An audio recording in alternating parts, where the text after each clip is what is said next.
L'épisode du jour, c'est un petit sujet matos et aujourd'hui on va parler batterie. C'est clair qu'avec ces nouvelles gammes Bosch, il y a eu une grosse mutation en termes de batterie. Avant, les batteries chez Bosch, c'était les Power Pack. Souvenez-vous, au début 300, puis 400, puis 500 Wh. Donc là, ça a été vraiment la référence pendant plusieurs années, la batterie en 500 Wh. Et puis ensuite sont arrivés les Power Tube, là avec du 500, du 625 Wh. Et puis avec le Smart System, le système intelligent qui équipe la plupart des VAE modernes, là on est passé sur du 750 Wh. Puis un petit Power More de chez Bosch en 250 Wh. Vous l'avez compris, le réservoir 750 plus 250 égale 1000 Wh. Et puis là, la nouveauté sur la dernière génération, donc là derrière moi c'est mon cube, qui est encore avec la première génération Smart System. On les reconnaît bien, puisqu'on a les 3 vis de fixation pour le moteur. Les dernières générations, comme mon Crafty, le vélo blanc que je vous ai présenté dernièrement, il n'y a plus que 2 systèmes de vis. Du coup, c'est 30% de gagné au niveau de la visserie, sur la fixation moteur. Et puis surtout, les nouvelles batteries montent jusqu'à 800 Wh. Et à ces 800 Wh, on pourra rajouter ces 250 Wh. Donc ce que je vous propose, c'est de comparer ces réservoirs à carburant, ces réservoirs d'électricité, puisqu'en fait, finalement, ces watteurs, c'est ni plus ni moins que des litres d'électricité, de comparer ces réservoirs par rapport à leur taille, mais surtout leur poids.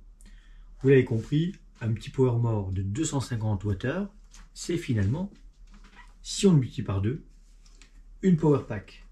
Bon, finalement, 500, 250, si on enlève la poignée, là,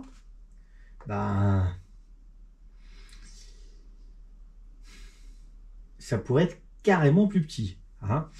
En termes de poids, on va comparer ça de ce pas. Si je prends ma traditionnelle Power Pack, j'allume la balance, on est bien à 0. Je glisse dans mon panier ma Power Pack. Et là, 2,650 kg, un grand classique. Il n'y a pas de souci. C'est la Power Pack avec son corps en plastique, avec un rapport Wh/kg plus que satisfaisant. Si à 2,650 kg, j'ai mes 500 Wh, je devrais passer sous les 1,4 kg avec cette histoire-là. Et c'est ce que je vais vérifier. Alors, refaire une tare à 0, c'est mieux. Mon Power More. Alors, sachant que le Power More, il va y avoir après tout le système de fixation à rajouter en plus. Mais, on est pas mal en termes de ratio, puisque regardez, 1,455 kg, ça reste quand même plus lourd que les 500 Wh de la Power Pack. En plus à ça, il faut rajouter tout le système de fixation. Mais bon, c'est quand même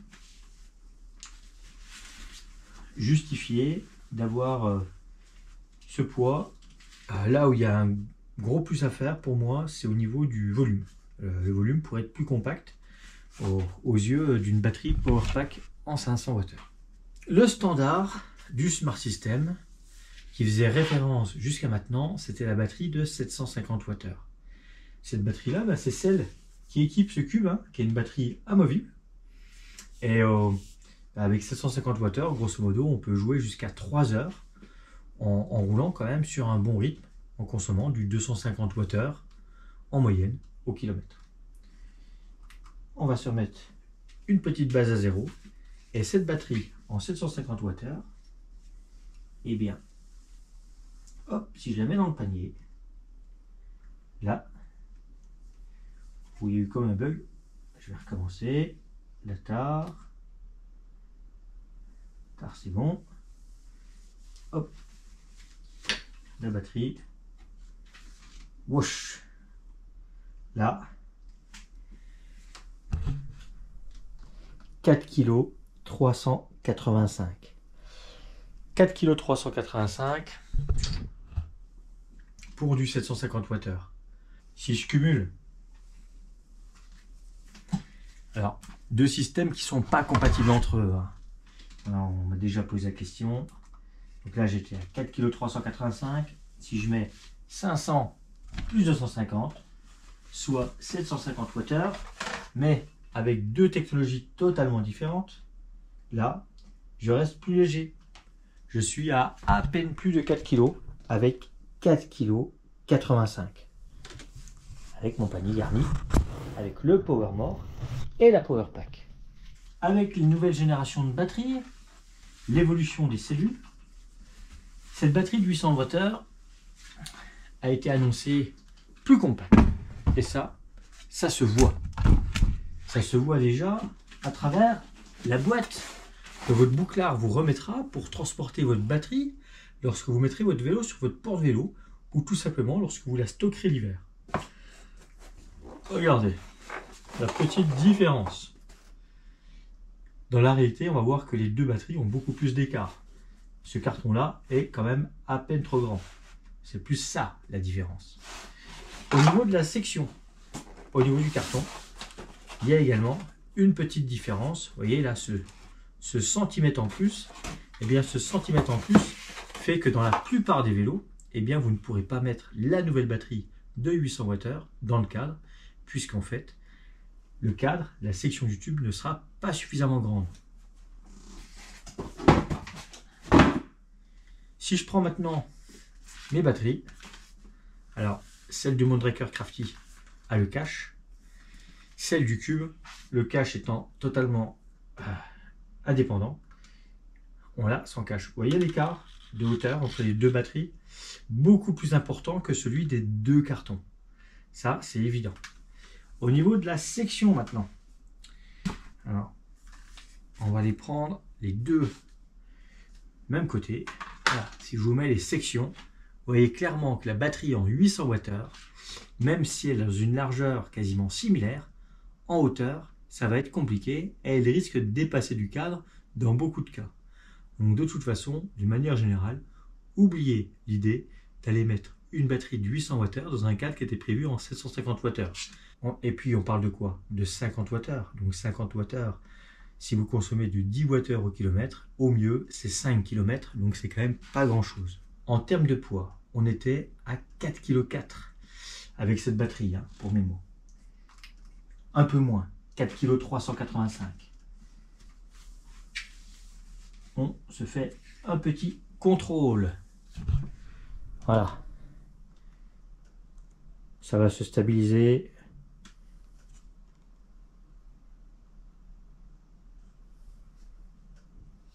Alors ça bouge, ça bouge, ça bouge.